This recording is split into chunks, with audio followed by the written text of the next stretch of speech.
নমস্কার। প্রাথমিক শিক্ষক নিয়োগের যে 2022 কেস এবং এনআইওএস নিয়ে কিন্তু গুরুত্বপূর্ণ খবর দেখতে পাচ্ছেন। সুপ্রিম কোর্ট অফ ইন্ডিয়া এখানে কি করেছে যে এনআইওএস ক্যান্ডিডেটরা ফ্রেশ রিক্রুটমেন্ট থাকার জন্য কিন্তু আবার কেস ফাইল করেছে এবং সেই কেসটি 2022-এর সঙ্গে ট্যাগ করেছে।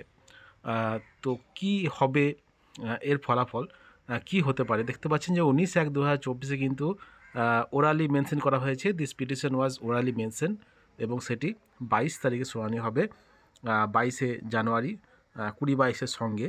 তো দেখতে পাচ্ছেন Koushik Das versus state of West Bengal, honourable justice Hima Kohli ম্যাডামের বেঞ্চে। তো এখানে যেটা বিষয় যে 2022-এর মামলার সঙ্গে যে ট্যাগ হলো এবং এই যে তথ্য দিয়েছে এনআইএস ক্যান্ডিডেটরা, সেখানে তথ্যটা কিন্তু সম্পূর্ণভাবে ভুল এবং ভুল তথ্য দেওয়ার জন্য শাস্তির মুখে পড়তে হতে পারে। এখানে যেটা দিয়েছে যে প্রথমে যেটা দেখতে পাচ্ছেন যে অ্যারাইজিং আউট অফ, তাহলে ফাইনাল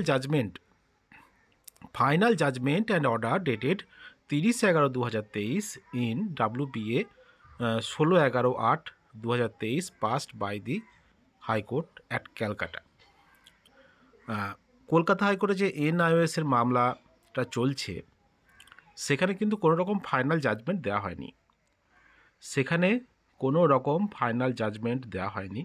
কিন্তু এখানে কি বলে কেসটা ফাইল করেছে, এখানে সেই কলকাতা হাইকোর্টের 30/11/2023-এর যে WPA নাম্বার দিয়ে সেখানে ফাইনাল জাজমেন্ট দিয়ে কিন্তু কেসটা ফাইল করেছে, কিন্তু ফাইনাল জাজমেন্ট আদৌ কিন্তু দেওয়া হয়নি।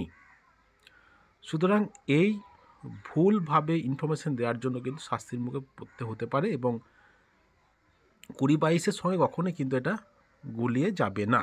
2022-এর জায়গায় তো সেখানে থাকবে। আর এনআইওএস ক্যান্ডিডেটদের মাথা খারাপ হয়ে গেছে মনে হয় যা অবস্থা, কারণ ভুলভাল ইনফরমেশন দিয়ে কিছু করা যাবে না, এটাই হলো বিষয়।